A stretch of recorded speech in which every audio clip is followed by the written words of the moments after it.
Good evening, everyone. I want to say welcome. We are going to allow other people to join this meeting. If you're in a Zoom and want to watch live on YouTube or know someone who did not register for the Zoom, they can watch live by going to itsmarta.com. That's itsmarta.com. And there's a link at the top of our homepage to go to YouTube to watch live.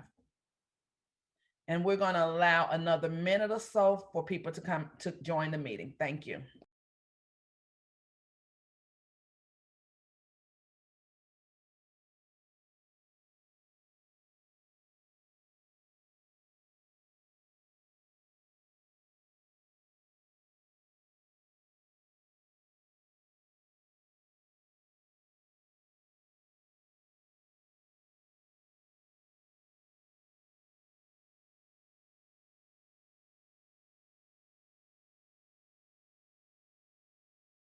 Good evening, everyone. We're going to start in about 30 seconds.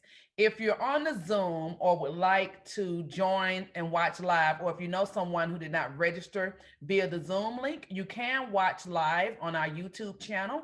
You can reach that channel by visiting our homepage at itsmarta.com. That's itsmarta.com. And we're going to start in a few seconds. Thank you.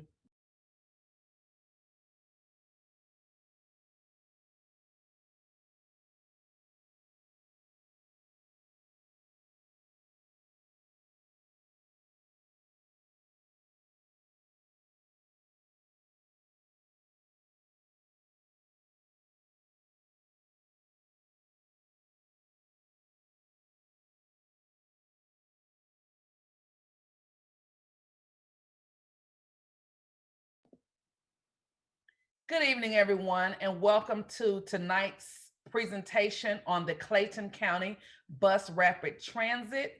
If you are watching on Zoom and want to watch live on YouTube, you can go to our homepage at itsmarta.com. That's itsmarta.com. There's a link at the top of that homepage to watch live. If you know someone who didn't register for the Zoom but want to view this presentation, just have them go to our homepage, itsmarta.com, and there's a link at the top for them to view it live. And without further ado, we're going to go ahead and get started. So tonight, I am Erica Pines. Let me just introduce you to the team that you're going to be hearing from tonight. I am Erica Pines. I am in External Affairs. We also are joined by Tracy Roberson and Olin Dalehausen, who are part of our project management team. And we also have a host of staff available to answer your questions and provide support to this meeting this evening. We do have some housekeeping rules so that we can have this meeting flow smoothly. If you're on the Zoom, your microphone has been muted to avoid any background noise. If you have project-specific questions, please submit those in the Q&A section on Zoom, not the chat. Please put those in the Q&A section. If you're viewing from YouTube, just put those in the comments on YouTube. And what we're going to do throughout this meeting, the team will be capturing those questions, and we'll try to answer as many of those questions as possible towards the end of the meeting. Please contact customer serve, that's CUSTSERV at itsmarta.com for questions on existing service. Tonight's meeting is about the Clayton County Bus Rapid Transit, or as we call it, BRT project. If you have questions related to service, we do want to hear from you with those questions. It is important that you send those questions through customer service because we pride ourselves on customer service and we need to log and track those responses. So if you have service related questions, remember, send those to custserve at itsmarta.com. That's CUSTSERV at itsmarta.com, and they will get those questions answered for you. And that's for additional services. If you have questions on service. If you have questions on this presentation and the Clayton County Bus Rapid Transit project in the Zoom, put those questions in the Q&A box. On YouTube, place those in the comments section. If you miss any details during this presentation, it will be posted to the project website, and we will talk about that site later this evening as we move through this presentation. Thank you. So tonight, we're going to take you through several things. We're going to give you the project overview and background. We are going to talk about the characteristics of bus rapid transit, which you will hear us often refer to that as BRT. We will show you a video of a bus rapid transit project in Los Angeles, where we were fortunate to go there and ride their system to experience what BRT feels like. We will also discuss the proposed project alignment and stations. We would give you an overview on when we talk about dedicated lanes, what that means. We would then move into the project timeline. We will talk about the bus rapid transit development potential. We'll discuss next steps, and we'll talk about public comments and the project website. Before we get started, we do want to ask you a few polling questions.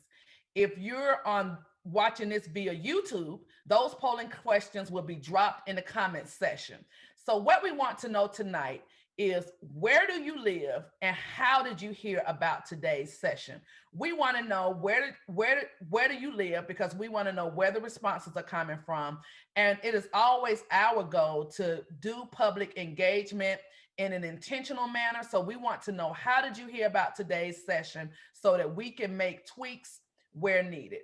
And if you're looking at it from the Zoom, you will scroll to answer those questions. And if you're in the YouTube, there's a link that's in the YouTube comments. You can click that and answer those questions. If you are using the link in YouTube, you will see 4 questions. For those of you on Zoom, you will only see 2. You will receive the other 2 later on as we go through this discussion.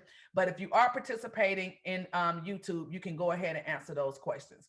So we're going to answer the first question and the second question tonight, and just scroll to see the questions. They are, where do you live and how did you hear about today's session? And we'll go ahead and give you 30 seconds to answer those questions. Thank you.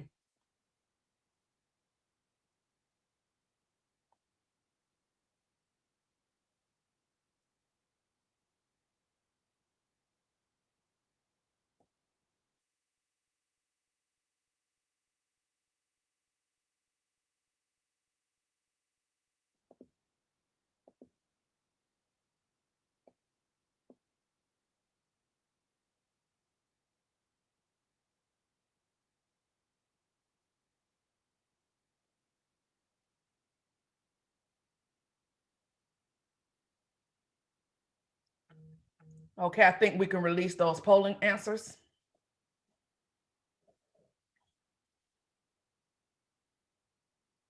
Okay, so we see that Clayton County is pretty well represented. We see participants from throughout the county, and we also see participants from within the county. And then, how did you hear about today's session? We saw other, which is good. That means people are talking about it. But we did get some good responses from local community advocate groups. That makes us happy, because we realize that our partners are working with us in social media. And we hope that you guys have also been involved in our Next Door application, which we launched last fall.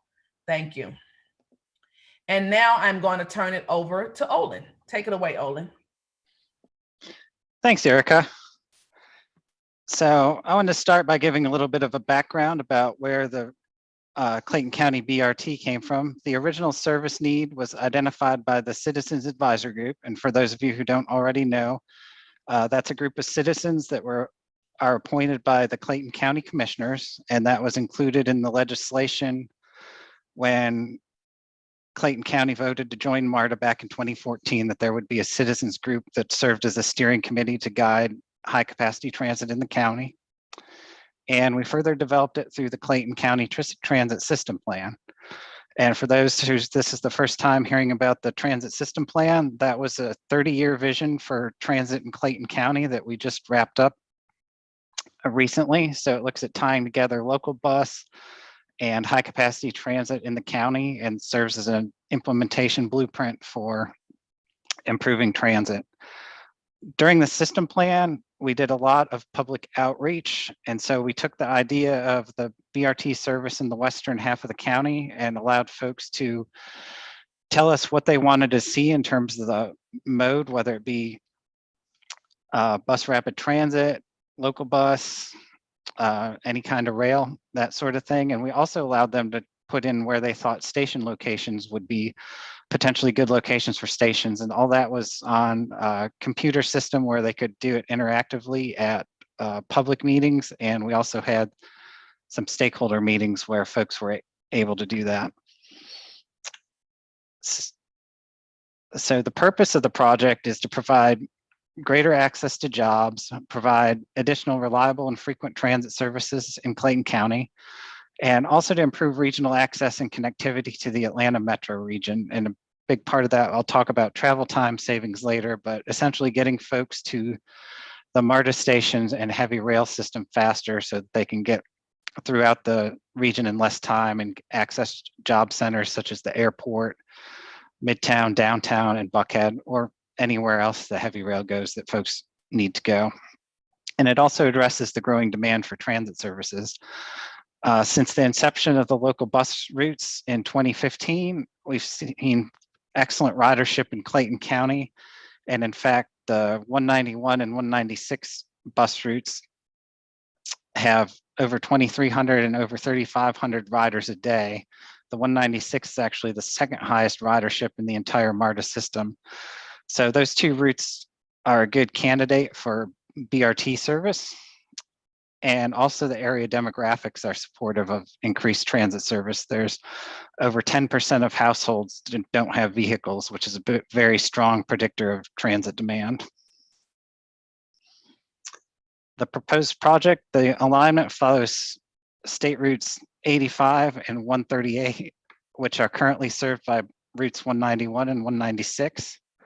Phase 1 would be implemented first and would run from College Park MARTA station to the South Lake Mobility Center by the South Lake Mall.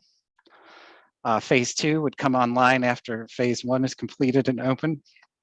And that would connect the Riverdale Mobility Center to the Justice Center Mobility Center just south of downtown Jonesboro. And as a point of emphasis, this project will be in addition to the local bus service that's out there now. So it would not replace the local bus service. The 191 and 196 would still remain. Bus rapid transit is rail-like transit service on rubber tires. So it's very nice. It has dedicated lanes to get around traffic. It's fast, it's efficient. Service would be provided all day. So similar to the current MARTA heavy rail system, it'd run from a little bit after 4 in the morning till after 1 in the morning the next day. Buses would come every 10 minutes, so folks wouldn't be waiting long for a bus. And another feature is transit signal priority. And what that means is as the bus is approaching a traffic light, if the signal's green and about to change, it will know that the bus is coming up and hold the green to allow the bus to continue on through and not have to stop and wait. And the other part of that is queue jump lanes, which are additional lanes at an intersection that are bus only that just let the bus go around traffic that might be stacked up at a stop light. It essentially lets them jump the line. And this is a premium service, so we'll have unique vehicle branding, which underlines that it's different and new. And as Erica mentioned earlier, we have a quick video showing how this current system in Los Angeles is operating that we were able to go out and ride previously.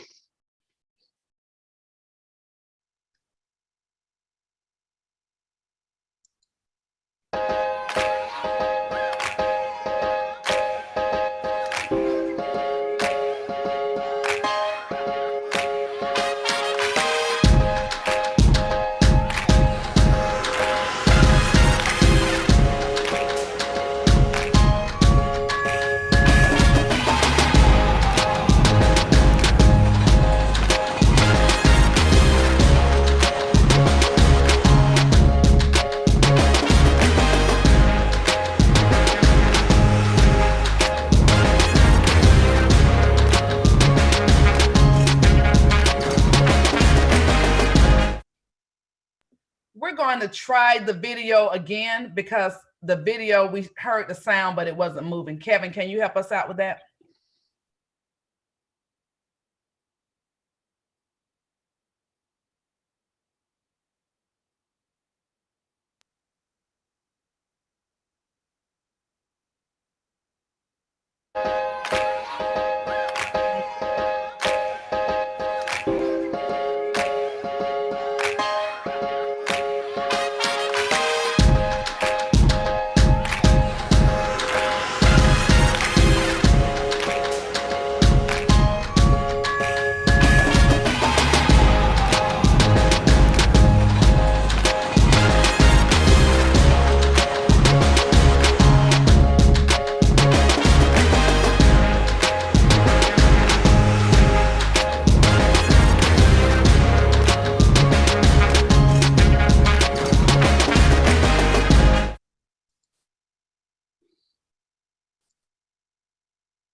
Thanks. So as shown in the video, I want to emphasize it's very rail-like transit service. Everything looks just like a train, from the stations where you pay ahead of time to getting on at any door.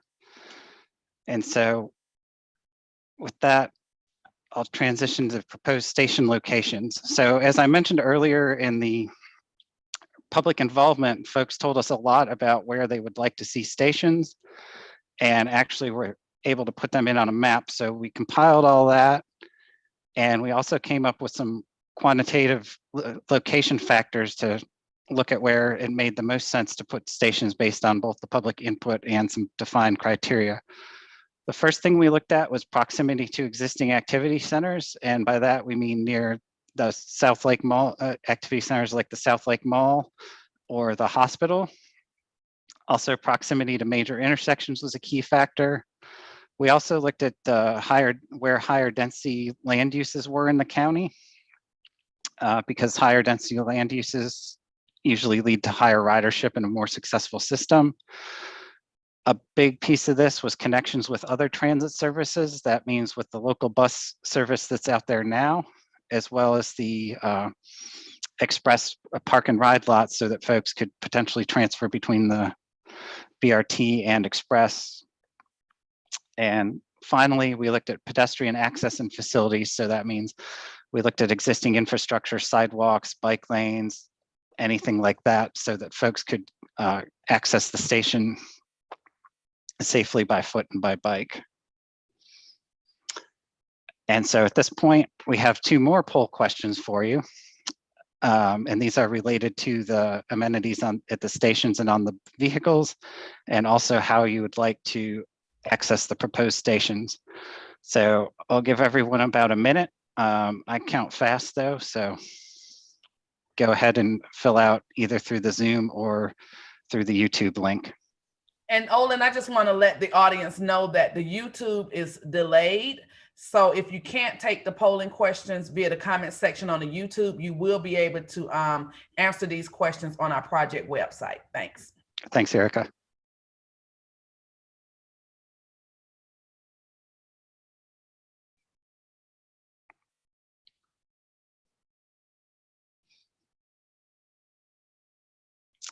All right, I think it's been almost a minute. So if you haven't already gotten your answer in, go ahead and punch it in real quickly.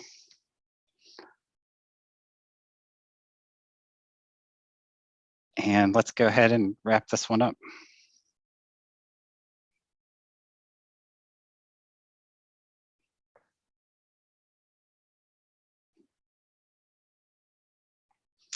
So thanks, everyone. It looks like folks are very interested in real-time arrival information and also Breeze card vending machines. I'll talk about the vending machines in a little bit. I think you'll like the good news. And also a lot of folks interested in walking to the stations. That's great news and good to hear, so that we can carry that forward into design. So thanks, everyone. So mobility hubs are essentially super stations. These are transit stations that are integrated within the community and offer seamless connection and easy transfers between BRT and local bus service for intra-county travel. What we heard during the system plan from the public and stakeholders out in the community was the current system works great if you're wanting to get on a bus and get to a MARTA station and get into Atlanta or to the airport. But for getting around Clayton County, because the bus routes are structured around the MARTA stations, it's a little bit more difficult and can add to some pretty long trips. So the idea behind the mobility hubs is to provide transfer centers where the bus rapid transit will interface with the local service, and also the local buses will interface with each other so folks can get around, circulate around Clayton County and do their business and what they need to do within the county with a shorter travel time. And also the BRT will provide a faster service to the MARTA stations. So amenities at the mobility hubs will include ticket vending machines. That was also something we heard a lot about in the early public involvement. The nearest Breeze station is the airport station or College Park. So it's tough to get a new Breeze card or top up your Breeze card quickly in Clayton County. So that'll be an important part of this. Shelters with seating, trash receptacles, park and ride lots will be available at all three of the mobility centers I'm going to talk about tonight. So I noticed several folks picked drive alone in the poll. So I think park and rides will definitely get a lot of attention. And again, I can't emphasize this enough, an easy transfer between the BRT and local bus service so that folks can circulate easier in the county. So the proposed phase one will run from College Park MARTA station down through Riverdale and then cut east to the South Lake Mall. Key destinations are South Lake Mall, as I just mentioned, also the hospital, and it'll pick up a proposed mobility center in Riverdale, and the end of the line will be the mobility center in South Lake. And in Riverdale, it also hits the Riverdale Express Park and Ride lot for transfers to the Express system. Forecast ridership for phase one is 7,200 riders per day, and the forecast travel time savings compared to the local bus service that's out there now is 19 minutes from end to end. And phase two, the construction of phase two will be from Riverdale Mobility Center to the Justice Center Mobility Center, but it will also share the phase one alignment from College Park to Riverdale. So this will be 6 miles of new construction and a new bus service that provides a one-seat ride from College Park MARTA station all the way to the Justice Center Mobility Center. And with this one, we pick up downtown Jonesboro, and it also hits the Riverdale Mobility Center and the Justice Center Mobility Center. And in addition to the Riverdale Express slot, we'll also pick up the Jonesboro Express slot. This has a forecasted ridership of 3,600 per day, and that's in addition to the 7,200 on phase one that I just talked about. So we're over 10,000 riders per day total forecast. And the travel time savings from College Park to the Justice Center Mobility Center is 27 minutes. Another key feature of bus rapid transit is the dedicated lanes. This slide has a lot of text, so I'll have an example in a second, but I just want to talk real quickly about how do we get these dedicated lanes. The first option is roadway expansion to add the BRT. So this would happen on higher traffic roadways where there's no extra capacity and we can't take an existing lane, and also where the expansion could be accommodated either within the existing right-of-way or by acquiring small amounts of right-of-way. The idea would be to minimize displacements. The second option is to convert an existing lane to BRT. So this is an option on lower traffic roadways with 4 lanes or more that are not currently congested and not forecast to experience congestion in the future, where we could repurpose an existing lane for bus rapid transit only. And in some spots, the bus rapid transit will run in mixed traffic. So this could be a roadway where dedicated lanes can't be built due to extensive displacements, or roadways with a major constraint such as a corridor or major freeway overpass or a railroad running next to it. And also buses would run in mixed traffic with roadways that have low to minimal amounts of congestion. So as an example of a roadway expansion dedicated lane, this image is a rendering showing what it could look like just north of, on the north side of Riverdale at State Route 85 and Garden Walk Boulevard. Right now, it's a very wide road with a lot of right-of-way and a grass median down the center, which would provide plenty of room to run the bus rapid transit down the center lane without or down the middle without disturbing anything to either side. And then as an example of mixed traffic, and this is the downtown Riverdale area, so it's just south of Valley Hill Road and a little bit south of the image we just saw. So as you can see, we no longer have the grass median. It's a two-way left turn lane down the center of the road. And there's also buildings and businesses and parking right up to the road. So there's not really opportunity to take any right of way without causing a lot of displacement and disturbance to the existing businesses. So this would be a mixed traffic section. Dedicated lanes provide increased service reliability because the bus doesn't have to sit in congested traffic. Similar to that, it's faster speeds for the bus. And so the idea when designing a BRT is to strategically place your dedicated lanes on roads with high rates of congestion. So fully dedicated lanes are the goal for as much of the project alignment as possible. So with that in mind, we did two different scenarios. We did a maximum dedicated lane scenario, and then we dialed it back and looked at a more cost-effective scenario to see what, and did some analysis on that and got the results. So I'll start with the cost-effective scenario. At phase one, 55% of the corridor would be dedicated lanes, and with phase two added on, it comes down to 50% of the corridor is dedicated lanes. The important thing about that is 50% or more is the threshold to meet the federal definition of BRT and be able to apply for federal funding, which we'll talk about later. And so the dedicated lanes in this scenario would start on Godby Road and Phoenix Boulevard right at West Fayetteville Road. They'd come down State Route 139 and across and turn onto State Route 85 south into Riverdale. So as we come into Riverdale, as shown in the example, there's some constraints there. So it would travel in mixed traffic through that business district and then pick up the dedicated lane again on the southern side of Riverdale down to 138. It would run mixed traffic from 138 all the way to 1941. And at 138 and 1941, it would be dedicated down to the Justice Center Mobility Center. And then leaving Riverdale to the east, Lamar Hutchinson Parkway would be dedicated lanes. There'd be a mixed traffic section along Upper Riverdale Road from Lamar Hutchinson to about the hospital. And then from the hospital along Upper Riverdale Road, 1941 and Mount Zion, it would be dedicated lanes all the way to the South Lake Mobility Center. And as mentioned earlier, the benefits are 19 minutes of travel time savings for phase one and 27 minutes for phase two as compared to the current local bus service.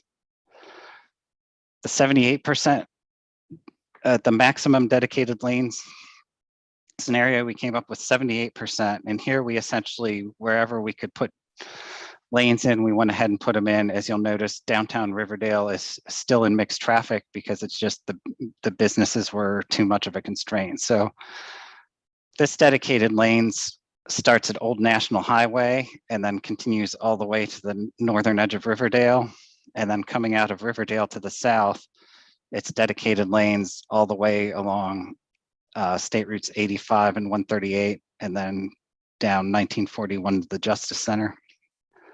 And similarly, coming out of Riverdale to the east, that section of Upper Riverdale Road that was mixed traffic in the other scenario is now a dedicated lane. So it's dedicated along Lamar Hutchinson Parkway, Upper Riverdale, and all the way to the South Lake Mobility Center. So you'll notice the benefits of the dedicated lanes, the 19 minutes and 27 minutes is essentially the same as the cost-effective scenario. So the costs and impacts are significantly more if we do 78% dedicated lanes, and the benefits are very limited. So in terms of cost, it's 148% higher capital costs. What this means is funding for transportation projects is limited. So essentially, the lower you can get your capital costs, the better ability you'll have to implement and receive funding. And 150%, 156% more parcels are impacted under the 78%. And there's 1,000% higher displacements. So what that means is that our environmental process would be much longer under the scenario. For the cost-effective scenario, we would be looking at a 12 to 18-month environmental process. We would be doing an environmental assessment. With the 78% dedicated lanes, with all these impacts, that would kick us into an environmental impact statement, which is a higher level of analysis and effort. And those generally take 3 to 4 years to complete on average. So it would definitely push implementation out. And the flip side is the benefits are just not that much. The travel time is 1% faster, and the average bus speed is only 2% higher. And at this point, I'll turn it over to Tracy to tell us how much this is all going to cost. All right. Well, thank you so much, Olin, for such a thorough and detailed presentation on what bus rapid transit is. And now I will share with you how much this project costs. We know that the Clayton County citizens voted to have high capacity transit in the county, and this is your tax dollars in effect here. If we go with the 55% dedicated lane scenario that Olin shared with you, phase 1 of the project will be $375 million. Phase 2 will be $174 million because it is a much shorter extension. And the overall BRT, including phase 1 and phase 2, will be $549 million. And what we are excited about as it relates to this particular scenario is the fact that it will likely score very high as it relates to federal funding. So we are very optimistic that we could get up to $99 million to offset the cost of the BRT going with this 55% dedicated lane scenario. However, as Olin has mentioned, we have looked at the 78% option as well. And we see here on the screen that the cost goes from $549 million up to $788 million if we go with the 78% dedicated lanes. We will have opportunities to go for federal funding if we go with the 78% dedicated, but that puts us in an entirely different classification as it relates to federal funding. And while we could get up to $220 million if we go with this scenario, we are not as optimistic on getting the federal funding for this particular scenario, but it is still on the table. So we wanted to definitely share that with you on today. So those are the costs. And now I'll talk a little bit about the schedule for phase 1 implementation with the 55% dedicated lane scenario. This is the implementation schedule. We are currently in the planning process. We are finalizing planning. That is why we are here with you all today to share all of our technical analysis and to get your input. We are at the juncture of going into environmental and preliminary engineering following this outreach portion. Then we'll do final design and construction. Each one of these different phases that you see here could last anywhere from 12 to 18 months to 2 years, with several of them overlapping at the same time. Ultimately, for phase 1, we anticipate operating by 2026, and that is the 55% dedicated lanes scenario. Now, if we go with the 78% dedicated lane scenario, that changes the timeline a little bit. We will still go through those same phases, but because that puts us in a different federal classification for class of action, that will extend it out a little bit to 2030 operating as opposed to the 2026. So those are the two that are on the table right now. Phase 1 implementation will be 2026 or 2030. So with that, I like to share one last thing that I think is the most exciting part about implementing high capacity premium transit such as BRT in the county. When you implement this type of service, it is definitely opportunity for economic development. And we know economic development is Clayton County's #1 priority. To that fact, MARTA's team is diligently working with all of the jurisdictions along this particular corridor, as well as jurisdictions within the county, to create transit-friendly land use and zoning ordinances for this purpose of spurring economic development. If you take a look at the renderings to your right, this is an example of potential development. Once a BRT is implemented, once your land use and zoning ordinances are in place that are transit friendly, this example is an example near the intersection of Terra Boulevard and Mount Zion Parkway. And what you see here is a mix of townhomes, vertical mixed use, and a small multifamily condo. And this is just BRT potential development once the BRT is implemented in the county. So with that, now that you know what we've done on the technical front, how much this project costs, the schedule, the potential economic development, we have shared with you what we have done to date. Now we would like to share with you, where do we go from here? We have a public comment period, which begins actually today. We are going to continue coordinating with the Citizens Advisory Group, the Clayton County Commissioners, and continue briefing the public throughout this process. As soon as we finish this round of stakeholder engagement, we will begin the environmental process that we have talked about a little bit earlier.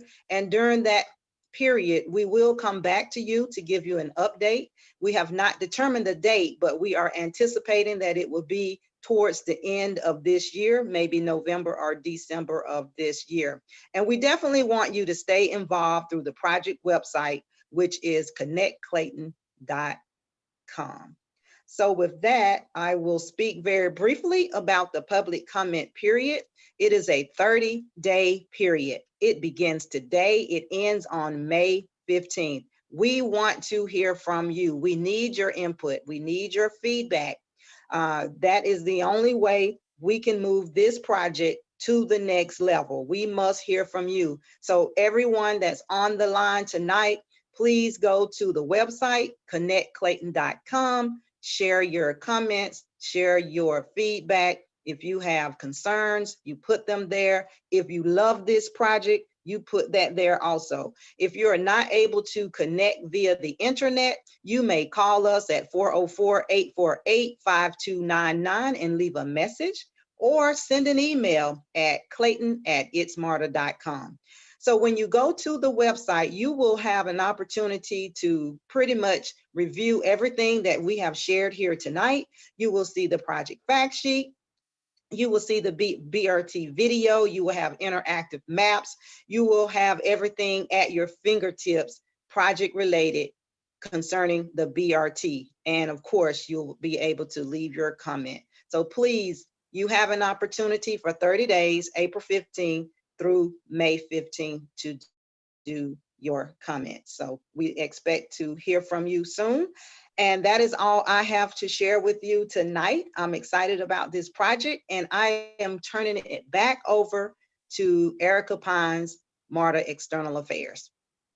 Okay, if we could, we're going to start the Q&A section. There were some questions that were answered in the Q&A live. So we'll start with the questions that weren't answered. And if we still have some time, we'll go back to those questions that were answered. If we could go back to the previous slide, let's keep that slide on the screen, please. Yes. Remember, we want you to visit the project website and we want you to share the project website. And that site is connectclayton.com, or you can reach us at 404-848-5299 or email us at clayton@itsmarta.com. And I'm going to start with the first question that hasn't already previously been answered. The first question is, who makes up the planning committee? Tracy, I'm going to turn that question over to you. Thank you, Erica. That's a very, very broad question. If you could ask that person to explain a little bit more, planning committee, do they want to know just who's on the planning team? If that's the case, that would be myself. That would be Olin Delhauser. Olin is the project manager. I am the deputy project manager. We have a consultant team that's working with us also. Jennifer Hibbert is the technical project manager, and Ryan Ellis is the technical communications manager, and Content Terry is the director of public outreach. And also, I just want to add that the public is also part of the planning committee, thus us leaving the website open for 30 days for you to review and comment. And remember, we're still in the planning phase of this project, but we do want to make sure that you all know that the public will be very involved in this planning process. Tracy, they may have been referring to the CAG. Okay. They may have been asking about the CAG. Now, as it relates to the CAG, the Citizens Advisory Group, that particular group is made up of citizens within the county representing several different aspects. It could be someone representing just the housing community, someone from the economic development community, faith-based communities, and the Citizens Advisory Group is appointed by the Clayton County Commissioners. Each commissioner appoints 2 persons to participate in that, and the CAG has been very, very involved with us throughout this entire process. Thanks, Tracy. And that also answers the next question. Are there any local Clayton County residents involved in this committee? And if so, what has been their role? I think we answered that. If you have additional questions for the CAG, email Dominique Holloman. Her email is dholloman, HOLLOMAN @itsmarta.com. The next question I have is, why would BRT need queue jumping lanes if BRT operates exclusively in dedicated lanes by MARTA's own definition? If it's not BRT, if it's not dedicated lanes. Jennifer, I'm going to turn that over to you.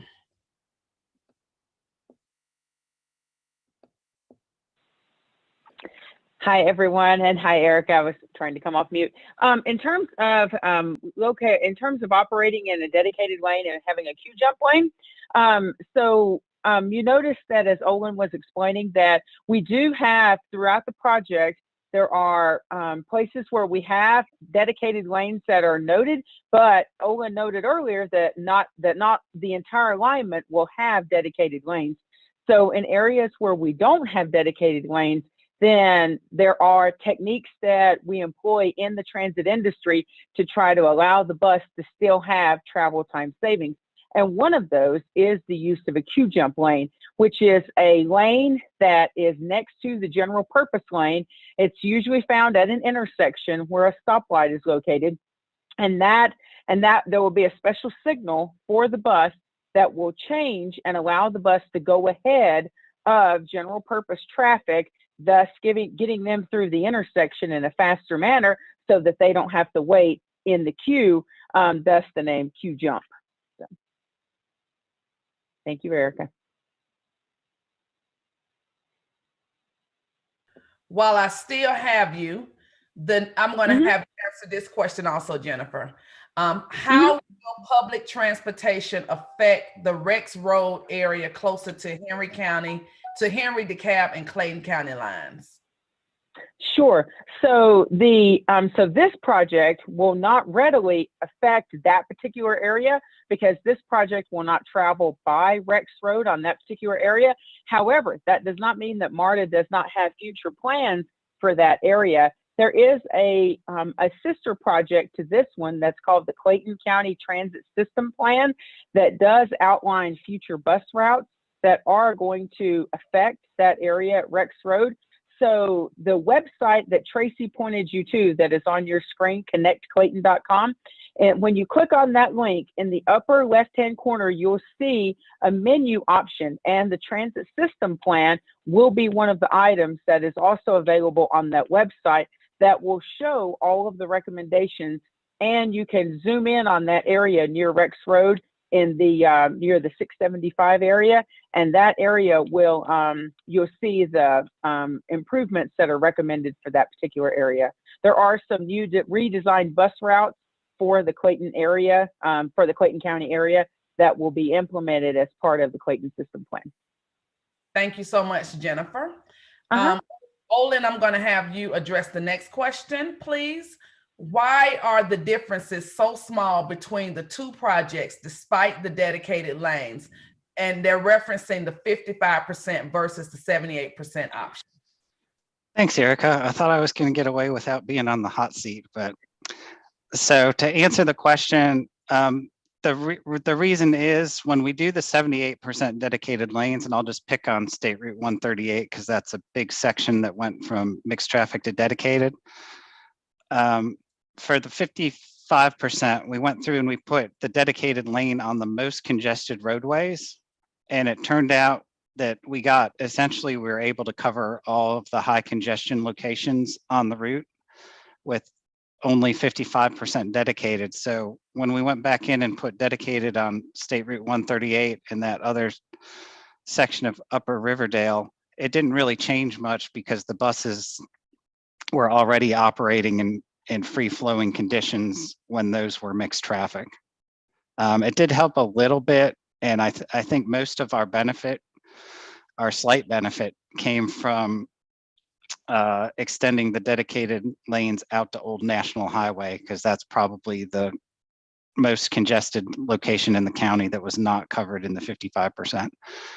Also, I'd like to emphasize that we are in the planning process. So this was our first take at this, and we will take into the engineering what we learned from this. So I would expect that we'll probably end with a little bit more than 55% dedicated, just to pick up those areas where we did see some additional benefits. Okay, Olin, while we're talking about the 55 and the 78% differences, can you explain, if we went for 78% dedicated lanes, why would that take us so far into the future to 2030?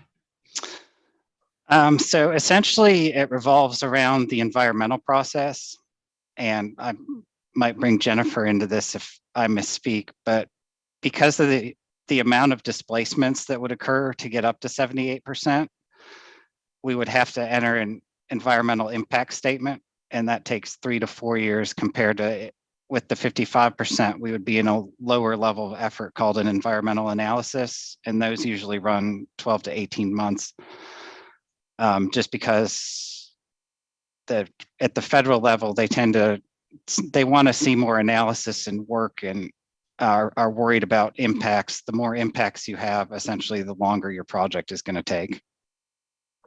Okay. Yeah, Erica, I was just going to say, in a nutshell, basically the 78% condition requires MARTA to take more right-of-way. We would need to take more space to make that lane happen. And when you take that space, you have to have more analysis done, and it requires more environmental work. So it takes longer to get through that.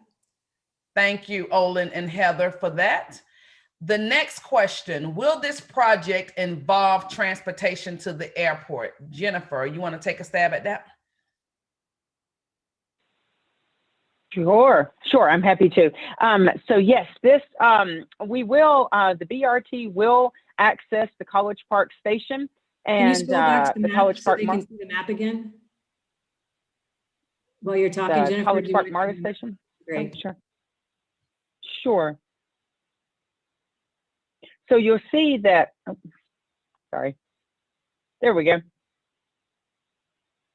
So you'll see that we do access the College Park MARTA station. That is a heavy rail station right now. And so we should be able to, if someone does connect to the College Park MARTA station, then they can easily just stay on the MARTA heavy rail and connect down to the domestic terminal from there. And once they're in the domestic terminal, then they can scoot over to the international terminal if they need to via the airport shuttle. Okay, thank you, Jennifer, for that. And thanks for bringing up the map so that we could see the visual. Next question. Are there other national models associating transit-related development and BRT as contrasted with light and heavy rail or commuter rail? Olin, I'll turn it over to you.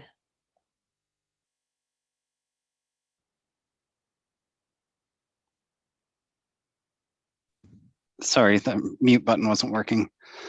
There are. I'm going to turn it over to Jennifer on this one because she's really the expert. Gotcha. Thank you. Sure. Thank you, Olin. So yes, there's a lot of development and a lot of BRT that are associated with that. Cleveland, Ohio has a system called the Health Line. LA Metro has a BRT system that's had quite a bit of BRT development. The Cleveland example I mentioned first because it's one of the premier examples for BRT development around the nation. Pittsburgh has had some good success with theirs. Connecticut has one called CT Fast Track that also came online.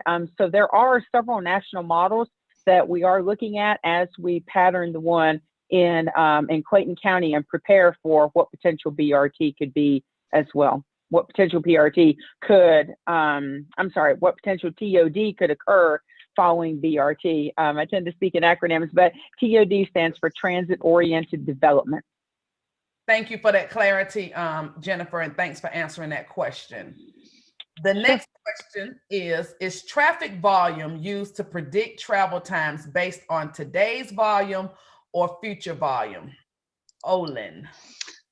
So the short answer is both. We looked at current existing conditions. We used the Georgia DOT traffic counts, and those were, just so everyone knows, that was pre-COVID-19 traffic counts, so before February 2019.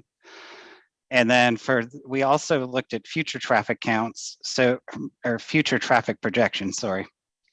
And the Atlanta Regional Commission is the agency in this area. They run what's called the travel demand model, where they feed in existing traffic counts. They look at potential forecast future land use.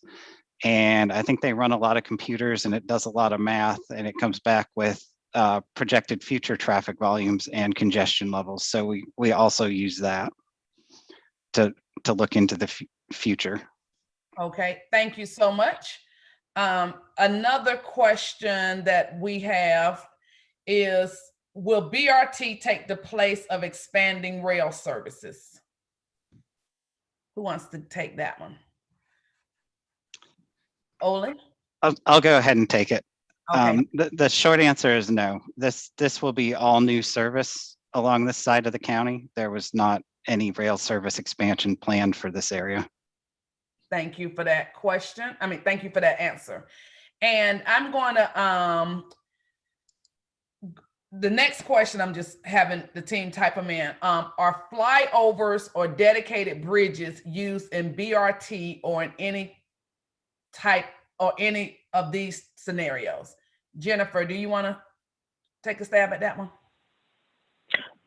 Sure. There are some dedicated, some lanes that are proposed on dedicated, on bridges. So we do have expansion in various areas throughout the alignment, both in that 55% and that 78%. And some of those are on bridge areas. The vast majority of that is not. We only have just a couple of lanes, and those are areas that we could easily expand that does not require a full replacement. Also, there are no flyover bridges that are proposed anywhere on the alignment. Thank you so much. The next question, I think we answered these in the Q&A section, but for the purpose of YouTube, since we still have about 5 more minutes in this meeting, one of the questions was, will there be dedicated lanes for the entire 2 routes shown on the map? So there will not be dedicated lanes for the entire 2 routes. It will be either 55% or 78%. And the reason for that is because there's several sections, especially in the downtown Riverdale area, where to do dedicated lanes would just be too disruptive. We'd essentially have to shut down all the businesses in downtown Riverdale, potentially knock the buildings down to fit the BRT in. And we just don't want to do that for 2 reasons. One, I think the businesses and citizens of Clayton County would be very upset. And 2, as we've mentioned earlier, it would put us into a really difficult environmental process and probably push out implementation even beyond 2030. Olin, can you pull the map up so people can see those dedicated lanes again? I think that would help. It might have been too fast for people to absorb during the presentation. Okay, so here's the 55% scenario. So anything in orange or yellow is a dedicated lane, and then the gray is mixed traffic. So, and then for the 78%, it's a little more orange down here on State Route 138 and across Upper Riverdale Road, and then also up here on the northern end, all the way out to Old National Highway. So Olin, since we have the map up, can you address, will it be more of an express ride and skip some of the local stops? So yes, it will skip the local stops. I think we have about 17 proposed station locations. So it would be only 17 stops. I forget how many stops are on the local route currently, but it's probably close to 100. Okay. So this would stop at all 17 dedicated stops, and it would not stop at the local. And folks would be able to transfer to the local routes at the mobility centers. Okay, I think we have time for one more question.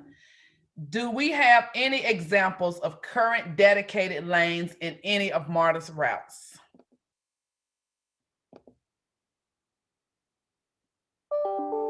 Heather, you want to take that?